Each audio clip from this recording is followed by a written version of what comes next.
Okay, welcome everyone. Trigonometry के series में हम लोग ट्रिग्नोमेट्रिक आइडेंटिटी सॉल्व कर रहे हैं। सो लेट्स सी, देखते हैं आज ये क्वेश्चन कैसे सॉल्व करेंगे। सबसे पहले देखो, आपको क्वेश्चन में तीन चीज़ें को इक्वल करने को दिया गया है। तो याद रखना, जब भी मैथ्स में ऐसा लिखा हो a is equal to B is equal to C, तो यहाँ तीन सेट बनते हैं। कौन कौन से? पहला a is equal to b, तो आप ऐसा लिख सकते हो कि सर पहला सेट जो बनना है that is a is equal to B. दूसरा सेट बनता है b is equal to C, तो आप बोल सकते हो b is equal to C. और लास्ट सेट बनता है that is a is equal to C, तो a is equal to C. ये तीन सेट बनते हैं।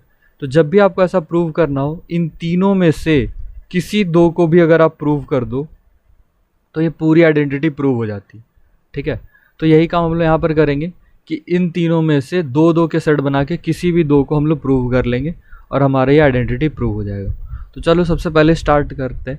ये जो LHS है यहाँ से स्टार्ट कर रहे हैं। ये वाला जो पार्ट है, ये क्या दे रखा? 1 plus tan square a divided by 1 plus cot square ए।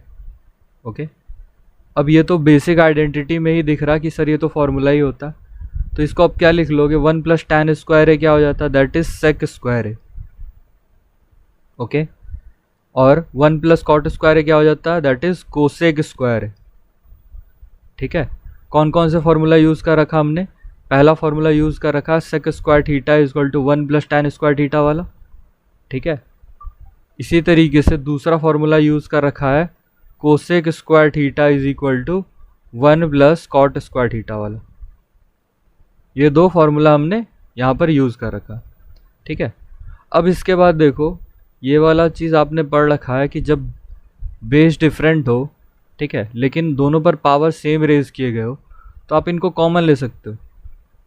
ठीक है, तो ये काम यहाँ पर भी करेंगे। आप क्या करोगे कि सेक ए और कोसेक ए, इनका होल पावर क्या लिख लोगे? 2। ठीक है, अब देखो यहाँ पर सबको साइन कॉस में चेंज कर लो।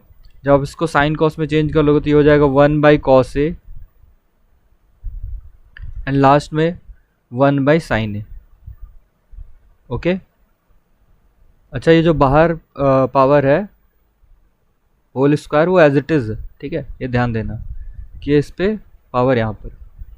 अब यहाँ पर देखो, आपको ये बात पता है कि जब भी आपको ऐसा दो फ्रैक्शन लिख कर मिला जाए a by b divided by c by d, तो आपको पता है जब भी आप इस डिनोमिनेटर को ऊपर ट्रांसफ़र करते हो तो ये रेसिप्रोकल हो जाता है।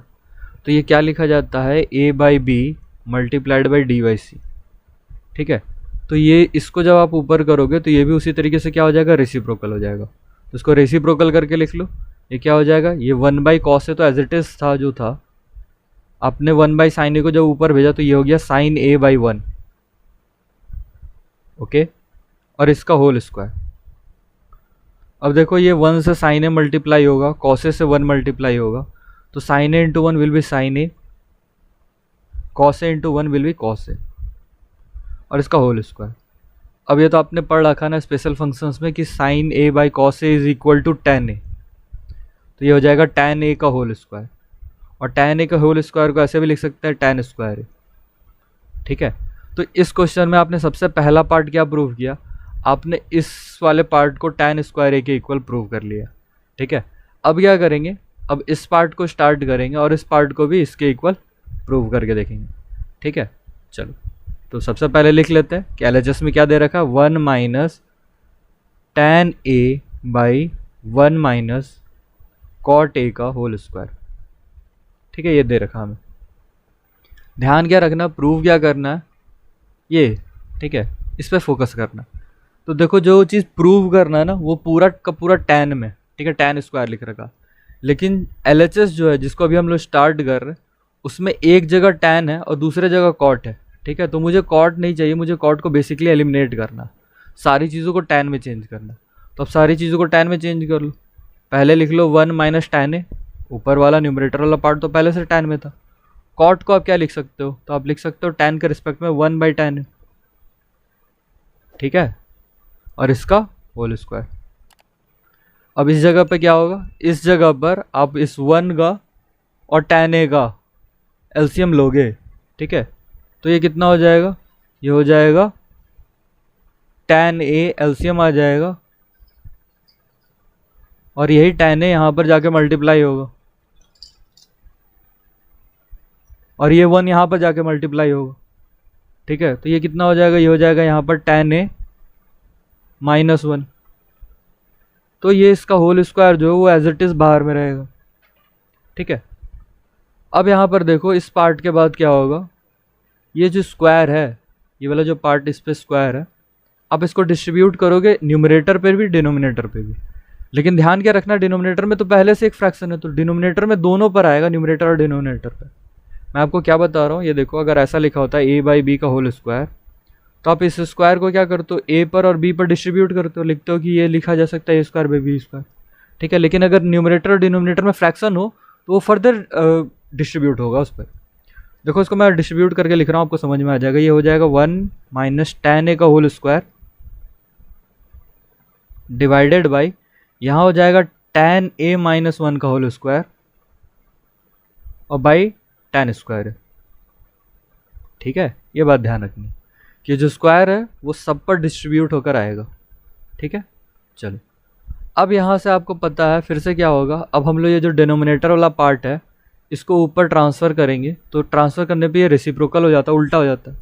तो आप इसको कैसे लिख लोगे, इसको ऐसे लिखेंगे हम लोग, पहले जो न्यूमरेटर वाला पार्ट था वो तो एज इट इज़ रहता है, तो 1 - tan a का whole square as it is. इसको जब आप उल्टा करोगे तो ये हो जाएगा tan square a divided by tan a - 1 का होल स्क्वायर, ओके।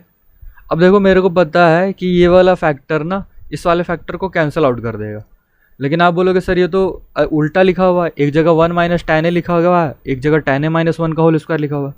तो देखो मैं आपको बता रहा हूँ, दो पॉइंट है। पहला पॉइंट है कि अगर a - b को इक्वल करना b - a का, तब इसमें एक माइनस कॉमन आता है, ये दोनों बराबर नहीं होते, इसके लिए आपको बराबर करने के लिए माइनस का साइन लगाना पड़ता है, ये इंपॉर्टेंट है। लेकिन अगर a - b का होल स्क्वायर दिया गया है ना, तो ये बिल्कुल बराबर होता b - a का होल स्क्वायर के। कैसे, जरा आप एग्जांपल देख लो। आप लोग मान लो लिखते हो 4 - 2 का होल स्क्वायर, तो 4 - 2 कितना आता है, 2 का होल स्क्वायर, दैट इज 4। अब मान लो आपने इसी को लिखा 2 - 4 का होल स्क्वायर, तो क्या इसके इक्वल है, देख लेते हैं। तो ये हो जाएगा -2 का होल स्क्वायर, तो -2 का होल स्क्वायर भी कितना आता है, 4। तो देख लो ये दोनों क्वांटिटी बिल्कुल इक्वल आ रही, तो इसलिए हम लोग बोल सकते हैं कि a - b का होल स्क्वायर b - a के होल स्क्वायर के बराबर। तो यहाँ पर अगर मान लो ऐसे लिख कर आया हुआ 1 - tan a का होल स्क्वायर, तो इसको ऐसे भी लिख सकते हैं tan a - 1 का होल स्क्वायर, ठीक है। ये दोनों बिल्कुल इक्वल है। तो यही चीज़ आपको यहाँ लिख कर दी गई है कि ये tan a - 1 का होल स्क्वायर और tan a - 1 का होल स्क्वायर, ठीक है।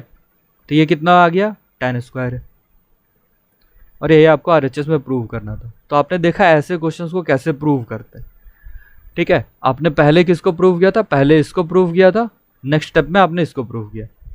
लेकिन ध्यान क्या रखना ना कि एग्जामिनेशन में ऐसा 3 सेट बनाकर नहीं आता। एग्जामिनेशन में जब भी क्वेश्चन आते हैं वो 2 सेट के ही आते हैं कि LHS को RHS के इक्वल प्रूव करो, okay. Thanks for watching this video.